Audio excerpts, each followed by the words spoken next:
Good morning students. हमने अपने last lectures में प्रॉब्लम्स ऑफ एग्रीकल्चर और उसके मेजर्स डिस्कस किए थे कि हम उसको कैसे सॉल्व आउट कर सकते हैं, उसके अपनी प्रोडक्टिविटी को, अपने एग्रीकल्चर को, इंडियन सिस्टम के, इंडियन जो डेवलपमेंट है वो एग्रीकल्चर की हम कैसे कर सकते हैं, कैसे पॉसिबल है। तो ये तो हमने सब कुछ डिस्कस कर लिया था। अब हमारे पास नेक्स्ट टॉपिक आता है हमारे पास एग्रीकल्चरल फाइनेंस, कृषि वित्त। ठीक है, इसको हिंदी में बोलते हैं कृषि वित्त और इंग्लिश में बोलते हैं एग्रीकल्चरल फाइनेंस। एग्रीकल्चरल फाइनेंस का मतलब क्या होता है? बेसिकली वो फाइनेंस जो हमें एग्रीकल्चर पर्पस के लिए यूज़ करना है। सपोज करो अगर कोई भी किसान है और उसको अपनी खेती के लिए पैसा चाहिए, तो वो ग्रामीण विकास बैंक में जाता है या फिर किसी नेशनलाइज्ड बैंक में जाता है और उससे लोन वगैरह लेता है, या फिर किसी साहूकार से लोन वगैरह लेता है, उनसे पैसे ब्याज पर उधार लेता है। तो वो सब आपका किस में आ जाता है? एग्रीकल्चरल फाइनेंस के अंदर आ जाता है। ठीक है, तो अब हम सबसे पहले इसका अगर हम मीनिंग देखते हैं कि एग्रीकल्चरल फाइनेंस क्या होता है। देखो स्टूडेंट्स, क्या होता है, हमारी जो पॉपुलेशन है वो डे बाय डे क्या हो रही है? इंक्रीज़ हो रही है। अब उस पॉपुलेशन को खाने के लिए भी तो कुछ चाहिए ना। वो पॉपुलेशन इंक्रीज़ तो हो रही है, लेकिन अब वो भूखी कैसी रहेगी? उसको खाने के लिए कुछ चाहिए। और अब जैसे जैसे पॉपुलेशन इंक्रीज़ हो रही है वैसे वैसे हम अपनी लैंड को तो इंक्रीज़ नहीं कर सकते ना।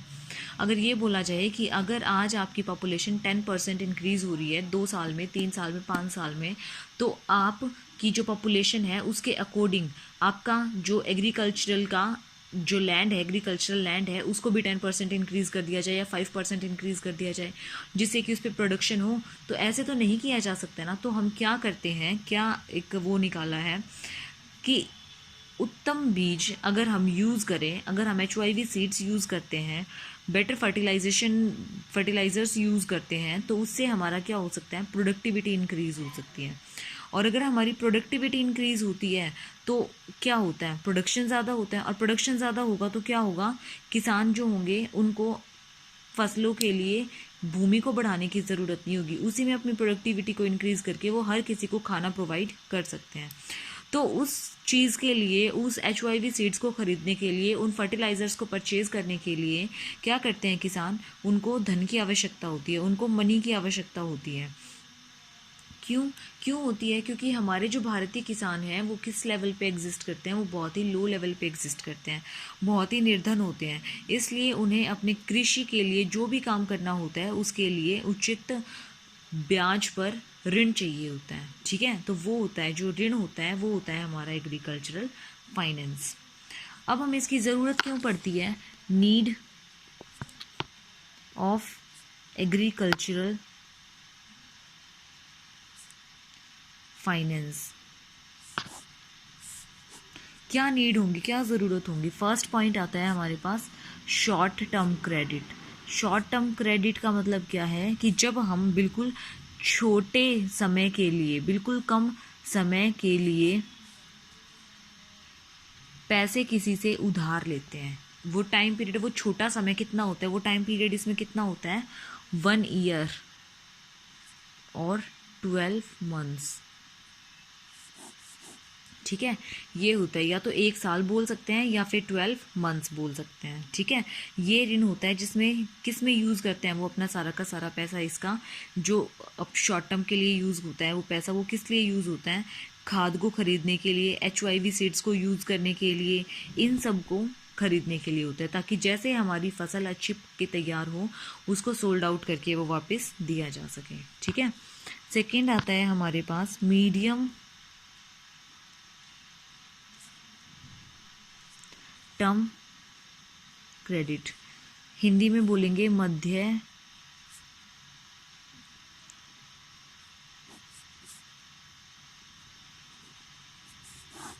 मध्यकालीन साख। अब मध्यकालीन साख में क्या होता है? इसका टाइम पीरियड क्या होता है? 1 ईयर टू 5 ईयर, 1 साल से 5 साल तक। ठीक है, 1 साल से 5 साल तक जो भी पैसे हम यूज़ करते हैं वो किस में यूज़ करते हैं?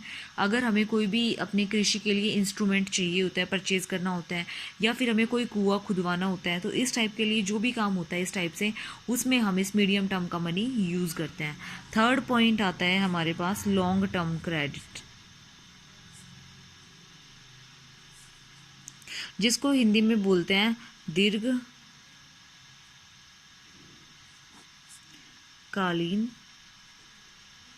साख। दीर्घकालीन साख किस लिए यूज़ होती है? ये हमारी 15 से 20 साल तक यूज़ होती है। और ये किस पर्पज़ को यूज़ होती है? ज़मीन खरीदने के लिए, कर्जे चुकाने के लिए, इन चीज़ों के लिए यूज़ की जाती है। ठीक है, तो ये थे हमारे नीड ऑफ एग्रीकल्चरल फाइनेंस की। हमें एग्रीकल्चरल फाइनेंस की ज़रूरत क्यों पड़ती है, कृषि वित्त की ज़रूरत क्यों पड़ती है। तो short term credit, medium term credit, long term credit, हमें इन चीज़ों को यूज़ करने के लिए, इन में जो चीज़ें यूज़ करते हैं हम, उन सब के लिए हमें क्या होती है? ऋणों की आवश्यकता पड़ती है। अगला टॉपिक है हमारा सोर्सेज ऑफ क्रेडिट। हमारे एग्रीकल्चर के कौन कौन से सोर्सेज होते हैं? एक तो हमारे साहूकार, महाजन, व्यापारी, ये सब बैंक, सरकार, ये सब हमारी सोसाइटीज़ वगैरह जो होती हैं, समितिज़ वगैरह होती हैं जो, वो क्या होती है? हमारा सोर्स होती है। फर्स्ट आ गया जैसे हमारा कोऑपरेटिव सोसाइटी।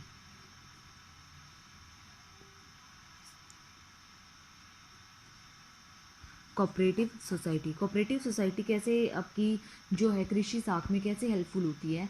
ये अल्प विकसित ऋण प्रदान करती है कृषि को। जो हमारी कृषि जो होती है, अल्प विकसित कृषि जो होती है, जो अच्छे से अभी तैयार भी नहीं हो सकती, तो उसमें क्या करती है? हमारे जो सेंट्रल कोऑपरेटिव बैंक्स हैं, स्टेट कोऑपरेटिव बैंक्स हैं, इसमें 90% हमारी जो लोग होते हैं वो कौन से होते हैं? गांव के लोग होते हैं, जो अपनी पंचवर्षीय जो हमारी 5 ईयर प्लान्स होते हैं उनके रिगार्डिंग अपनी क्रेडिट कोऑपरेटिव सोसाइटी से पैसा लेके अपना यूज़ करते हैं। ठीक है, तो हमारी फर्स्ट आ गई कोऑपरेटिव क्रेडिट सोसाइटी, जिसके अंदर हमारे सेंट्रल कोऑपरेटिव और हमारे स्टेट कोऑपरेटिव बैंक्स जाते हैं। ठीक है, सेकंड आता है हमारे पास cooperative agricultural and rural development banks. Cooperative agricultural and rural development banks. इसमें क्या होता है कि हमारे जो अर्बन कोऑपरेटिव बैंक्स हैं वो एग्रीकल्चरल के लिए लोन प्रोवाइड नहीं करते, लेकिन जो हमारे agriculture and rural development bank हैं वो हमारे लॉन्ग टर्म के लिए कृषि को विकास करने के लिए क्या करते हैं? पैसे को इन पर ब्याज पर देते हैं। और इससे क्या फ़ायदा होता है? जो निर्धन कृषक होते हैं उनको हेल्पफुल होती है, भूमि का विकास होता है, हमारी जो सेविंग्स होती हैं उनको हम डेवलप कर सकते हैं और ज़्यादा कर सकते हैं। जो हमारी रेट ऑफ इंटरेस्ट होते हैं वो कम हो जाते हैं, जो हमारे इंटरमीडियरीज होते हैं वो कम हो जाते हैं। ठीक है, तो ये सब इनकी मेरिट्स होती हैं agricultural and rural development banks की। ठीक है, थर्ड आता है हमारे पास कमर्शियल बैंक्स।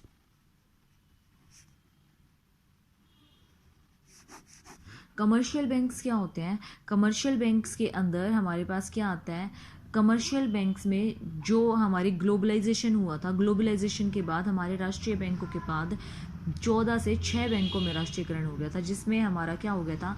एग्रीकल्चरल का कितने परसेंट हो गया था? 13% हो गया था। तो ये बैंक शॉर्ट टर्म के लिए ही हमें लोन प्रोवाइड करते हैं, जो एग्रीकल्चरल के लिए लोन प्रोवाइड करते हैं। और agriculture and rural development banks जो हैं वो लॉन्ग टर्म के लिए करते हैं। तो ये शॉर्ट टर्म के लिए होते हैं और ये हमारे लॉन्ग टर्म के लिए होते हैं। ठीक है, हमारे पास फोर्थ पॉइंट आता है रीजनल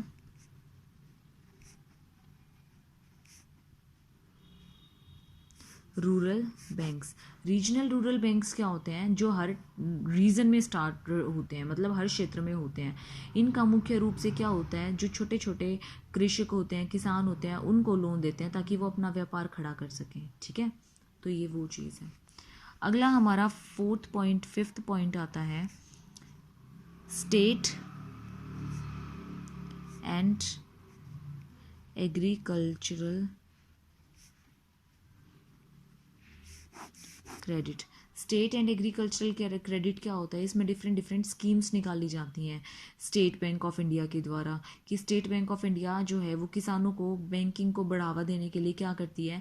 छोटे शहरों की मंडियों में अपनी शाखाएं खोल देती हैं, जिससे जो भी वो विलेज से आकर अपना सामान बेच कर जाते हैं, अपनी फसल बेच कर जाते हैं, तो उनका पैसा उनके बैंकों के अंदर ही डलवा देती है। जैसे आपने अभी देखा था रिसेंट में कितना ज़्यादा इसके लिए हंगामा हुआ है कि जो गवर्नमेंट चाहती है वो क्या चाहती है कि वो उनके डायरेक्ट जो जो बैंक हैं वो आड़ती जो हैं वो डायरेक्ट उनका बैंकों में पैसा जमा कराएं, ताकि सारा का सारा मनी क्या हो जाए, शो हो जाए उनका। और आड़ती ऐसा नहीं चाहते हैं, क्योंकि कई बार ऐसा होता है कि पॉसिबल नहीं होती ये चीज़।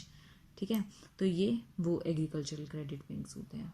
ठीक है स्टूडेंट्स, तो ये हमारे सारे के सारे सोर्सेज थे जो कि हमारे एग्रीकल्चरल क्रेडिट के सोर्सेज थे, एग्रीकल्चरल फाइनेंस के लिए, जहाँ जहाँ से हमें फाइनेंस मिल सकता है। ठीक है, बाकी हम अपने नेक्स्ट क्लास में डिस्कस करेंगे। अगर किसी को कोई प्रॉब्लम हो तो बता देना। Thank you students.